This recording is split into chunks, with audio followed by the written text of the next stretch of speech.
from Casey? And a special pitcher. He keeps redefining that so many times for us, and his team needed him the most. And there's an old adage in baseball, you're only as good as next day's starting pitcher.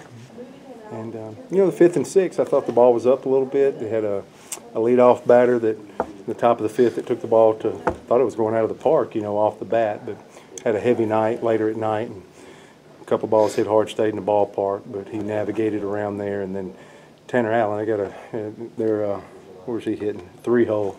Number 5 is just taking some of their best swings tonight, at least in person. And he got an off-speed pitch up that got over Jay's head. So those are 2 really good swings. And then Casey Mize has got, you know, like it went to a different mode. He kind of withstood, hung in there, and then the 7th, 8th, and 9th, you really saw the at-bats get back steep, and you saw ground ball. You even seen Casey have to field the ball, and Luke Jarvis and Josh Anthony and Brendan Venner had a couple of picks, but the last 3 innings, the contact got back steep and a different mode of delivery of pitches, and got ground balls and had to play defense to finish. And pretty efficient for where he was at and how many few pitches. I don't know with the time, but I'm really curious how many pitches he threw the last 3 innings, because it became very efficient and team needed him, all that stuff, and got us to the finish line. And, you know, had a couple of big doubles, Brett Wright, Jay Estes, and was able to get in the 2 runs. You know, last week we lost this game to Arkansas and Blaine Knight 2-1, and just every Friday night I'm amazed, impressed, whatever word you want to use, probably all 14 schools, from everything that you hear, because we're all keeping up with everybody. The level of starting pitching, especially on a Friday night in the SEC, I don't think it's ever been better. How much does this team need a night like this? We needed it, there's no doubt. And you know what? The biggest thing I would point out tonight is a lot of times when you're really trying to get a program going, this is still our 2nd full season. These guys are just battling so hard. And, you know, you usually get a little momentum going and people kind of rally behind you and people show up at the ballpark.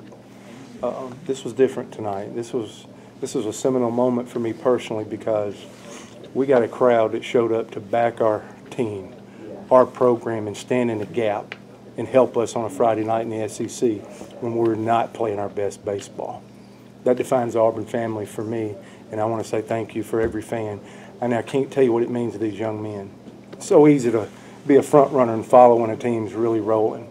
But with the way our team has been playing currently, for us to come back home after being on the road and show up on a Friday night in the SEC, and this place to be packed the way Plainsman Park's supposed to be, I tip my hat to our fans that showed up to back our guys and let them know that we got you back. I thought that was a huge deal that we really haven't talked about a whole lot, that I think everybody observed and appreciated. How big, from a momentum standpoint, Butch, was the 3rd out in the 1st inning, the throw out of home? I mean, it seemed like if you needed something to rejuvenate that dugout and get you guys going, that was it. I almost forgot about the play, and as fragile as it is and as tight as you know it's going to be on Friday night, that's almost a momentum swing.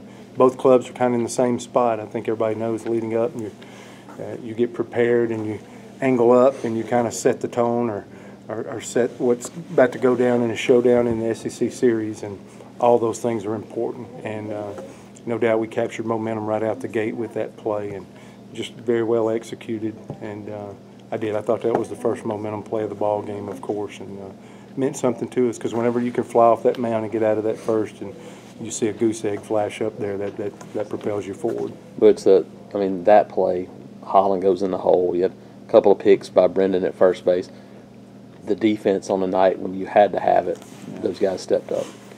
I mean, those are the difference makers. And usually when, you know, this was one of those nights, like I really was excited getting into the first half of the year, where I can go, hey, Brendan had 2 picks that impacted the game in a positive nature.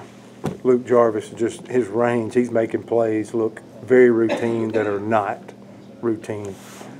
Will Holland to his backhand, I think it was Alexander that hit the baseball. And whenever you get Mangum on, I mean, I think everybody in the league knows what Mangum does with his speed and his ability.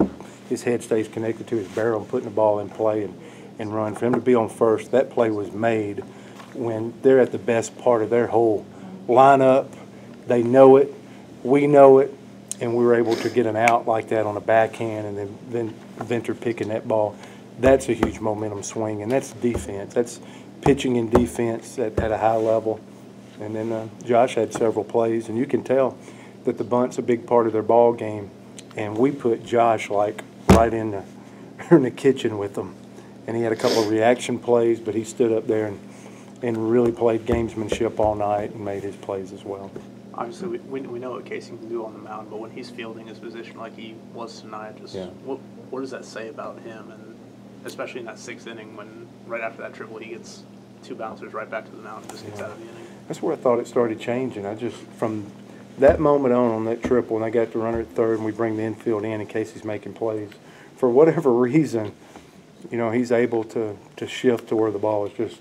He's taking the sting out of the swing, and it's getting to the ground. It's bouncing on the dirt before it gets to the grass. And he has not looked at any point in time where, give up a couple of hard hit balls tonight. And he's human, and it's going to happen.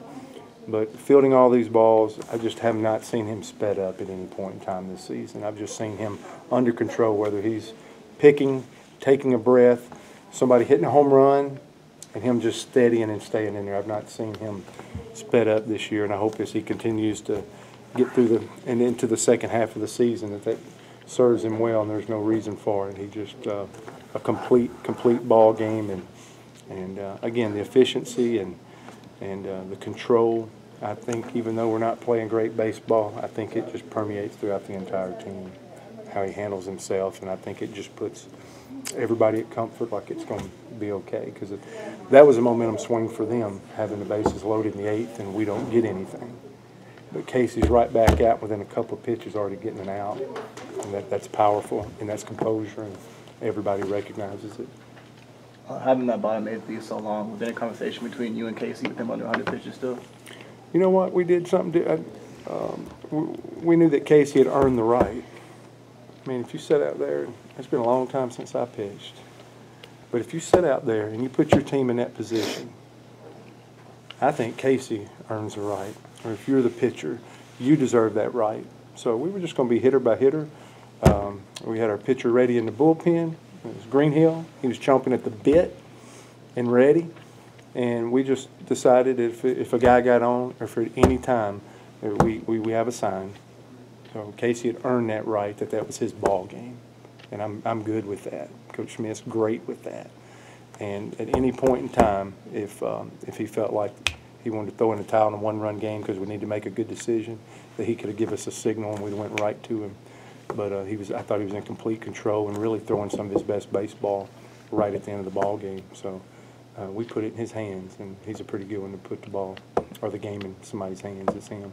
Butch, dumb question on the other side is that I know you recruited Connor Pilkington at Mississippi State. Has he jumped up, or was there a thought in your mind that this could be a Friday night guy in this league when you watched him in high school? Remember the last time? I remember when he committed to Mississippi State as an assistant coach. I was watching him on the coast of Mississippi on a Thursday night, and we had a game here, and I knew there was a couple other people was down to it recruiting him, so went and watched that game, and I rolled in here about 4 in the morning to get ready for this series as an assistant. It's amazing what flashes before your eyes. You remember these recruiting times with these other guys, and when they're out there playing, those flashes are going through your head. You remember when you met them first or recruited them. But that's an 85, 86 mile per hour left-hander that did have a feel for all this stuff, a curveball for a strike and a fastball.